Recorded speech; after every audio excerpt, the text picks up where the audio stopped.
Okay, so we have this physics problem from our OpenStax textbook, number 113. It says the position of a particle moving along the x-axis varies with time according to the x of t equals 5.0 t squared minus 4.0 t cubed meters.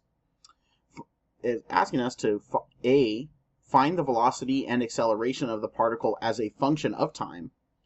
The velocity and acceleration at t equals 2.0 seconds.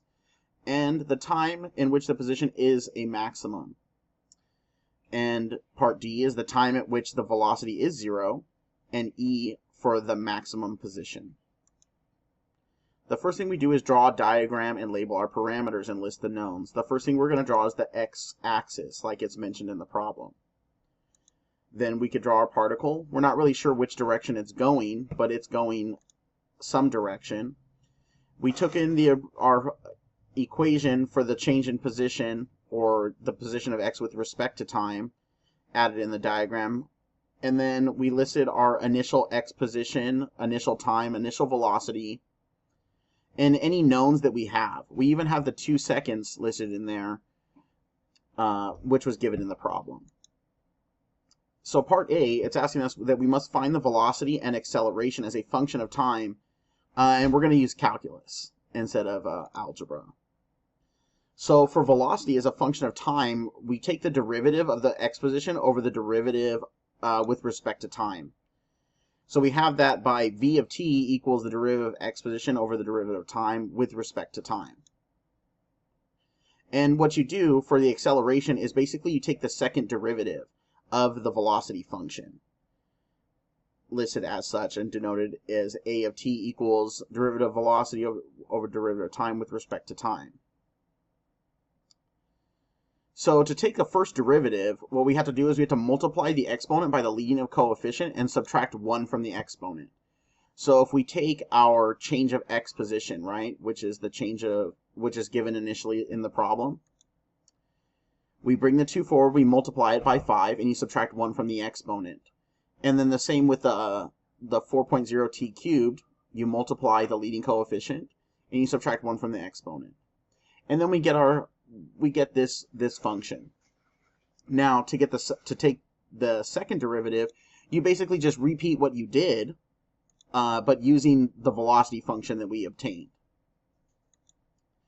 So using that information, we end up with our functions for velocity and acceleration, which v of t equals 10.0 t minus 12.0 t squared for velocity, and acceleration equals 10.0 minus 24.0 t.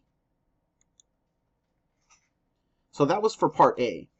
So for part B, we transfer over some information. It's asking us to find the velocity and the acceleration at 2.0 seconds.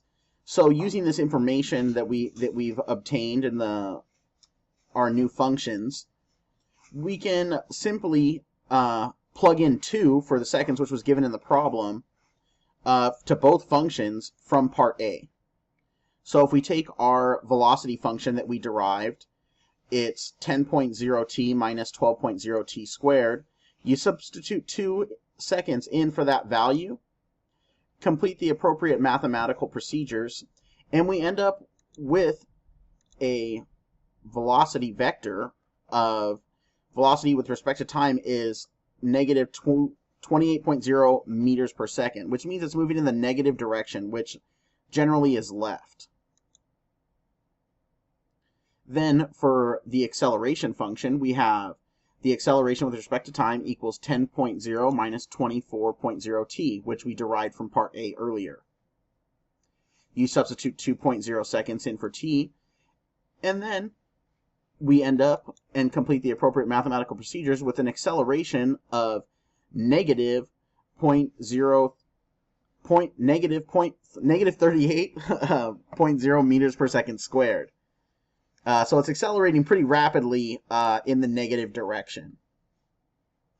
Now, for part C, and as we readjusted the diagram to show the position of the particle, the direction it's going, we have our acceleration listed and we have our velocity listed. So what is part C asking for us? C is the time at which the position of is maximum. The max point of a function is when the slope is 0. So what we do is we plug it into our derived velocity equation and solve for time.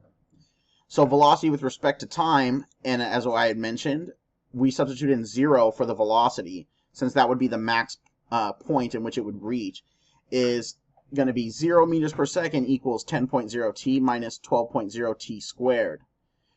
And you simplify and solve that, and basically what you're going to end up with is you're going to get a t value for the time is t equals 0.83 seconds. So literally like somewhere around like between a half a second and a second, the particle is going to, reach a certain point where it's not moving anymore. Now, to solve for the time when the velocity is 0, but wait, didn't we solve for that before? So if we solve for that before, we don't need to solve for it again. The answer would simply just be the time at 0.83 seconds is when the velocity reaches 0, if we're solving for time. So that's how we derive that information. Now, part E, it wants us to find the maximum position. So what we did is we took a look at our diagram and noticed that the particle moved. I had it moved over some more to keep it semi-appropriate with how we drew our diagram.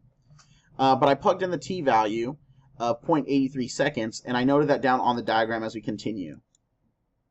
To find the maximum position, we use the given change in position function, but the max position is also where the velocity and the slope is 0. So we take our position function that was given, and then we substitute in the values we obtained from the previous 2 steps to get our max change in position. So if you substitute in 0.83 seconds into the function and you divide, simplify, and solve, you're going to simply get that that the particle moved 1.15 meters in 0.83 seconds. And I don't know, that's pretty quick. That's faster than I could possibly move. And we did it, and that's the end of the problem.